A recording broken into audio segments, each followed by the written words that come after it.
getting ready for my Soma Flow class, which happens Fridays at 8 a.m. And I'm just thinking about the day here where I am right now, Sandpoint, Idaho. It's a little cloudy, overcast. It's felt a little heavy. Just there's been rain. It has some of that kappa energy going on. Um, and I'm also just tuning into my body a little bit. I did some deadlifts today. And so, yeah, I think we're gonna do some hamstring work. And I want to come at this from a like peak pose perspective. I'm just off the cuff doing this for you, by the way. And I'm feeling like a nice twisted triangle, twisted half moon balance peak pose would be a good place to go. So I also have a little bit of intel about some of my students, and I think that this might be helpful for them as well. I know some of them are rowers and some of them really like to get to their side body, and this will help them do that. I'm just going to turn you down a little bit so you can see. So if I'm going to have that particular piece in my sequence, let's say I'm just going to put it right about here.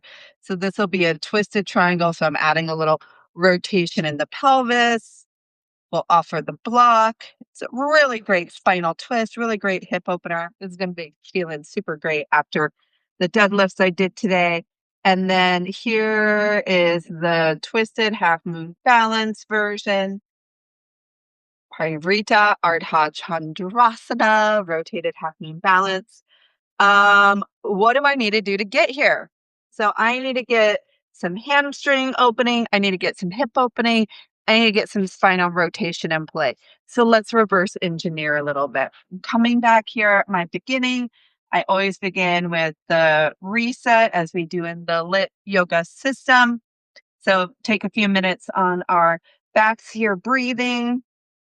And I'm actually going to have people do a figure four stretch here. So we'll thread the needle.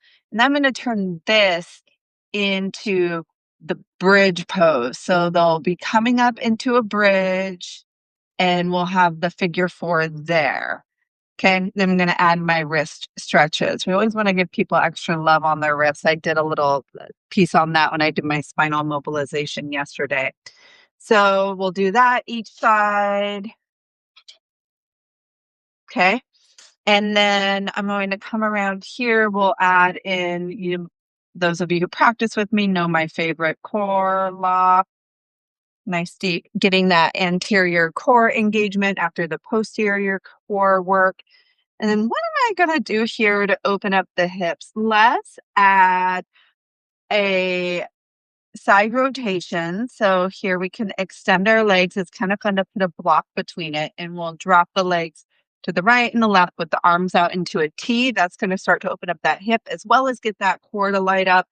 And then I'm going to add, I did this yesterday in my live class, little twisty tie. So we'll extend one leg down, but then as we come up, we'll be turning and then twisting our legs in opposite direction. That's going to get the adductors to turn on. So once we have those in place, let's see here. We got to do another little hip opener. And I'm going to do adductor into Gomukhasana. So this is a fun, check this out. So this is really fun. So when you're in hands and knees, some of you are familiar with cat cow. It's in that earlier tutorial I just did. Adding a leg extension to the side really helps to address the adductor tissues all the way up into the pelvic floor. That's going to be a nice way to wake up that area to help with the stabilization.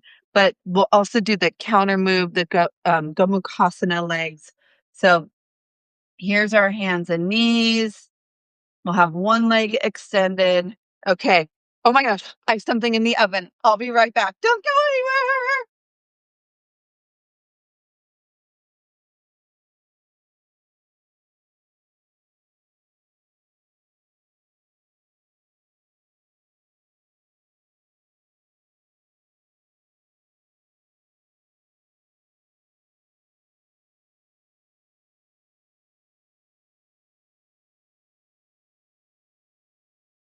Hi.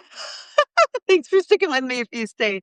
Okay, so we have the leg extended. We'll do cat cow here. And then we're going to bring that leg behind and go into the cow face pose. Here, we're going to do it as a forward fold. Okay, so getting those hips and adductors warmed up. And from right here, we can unravel and go into a nice little stabilization, the bird dog. So this is one arm extended, one leg back, and bringing those appendages together underneath your body. Great. Okay. So sun, sal, one. This is the kneeling version that I do. Again, part of the yoga system. It's really great to help get your stabilizers worked up as you come developmentally off the ground. So we'll have that kneeling lunge. Okay. And then I'm going to add a twist here when I do it the second time. I do this twice in my 45-minute flow. So we'll have that arms out like that. Okay. I'm actually going to add here too a little hamstring stretch, start to warm up that hamstring for the twisting fold. So great. All right. So now leading up into this, I will have first a lunge into the dynamic lunge position. So hands can be on blocks and we'll be going into pyramid and back and forth with that. Okay. I'm going to add a lunge twist. And then this first round, so we're going to do this twice. I'm not going to do the half moon balance, but I'm going to start bringing in that pyramid. So that hamstring's going to get nice and open in that front. And then we'll come into my beloved side lunges. So side lunge, right, left. Let's come to the back of the mat and add a stargazer here. So as we come to the back of the mat, we'll have, this is our right foot forward. So now we're going to have that left foot forward, toe heel it out to the side, and roll your trunk open. Take our hand behind our head. That feels really good. Sorry, that leg is down here and back. If you're not familiar with Stargazer, come to my class and you can try it out. Hi, Elsie. Good to see you. We're doing Stargazer here. So from Stargazer, let's come back into a tabletop position. So we'll start with our butt on the ground. We're just sweeping that foot back, one hand here, one hand at our heart, and lift and lower your hips. So we'll reach along here. Here is our feet out where we have one hand posting and we're just going back and forth into that shape. Great. And then we can yogi disco back around downward dog and take a vinyasa. Okay. So we'll do that on the other side. And I'm going to have to stop my live here because I have to actually go teach now. So if you want to get into the sequence with me, you can come to my live classes. They're at the Modern Yoga Connection. Love you all. I'll keep posting these because I'm a nerd. I like doing this. And I hope it's really helpful to all of you. Okay. Have a beautiful day. Thank you for showing up.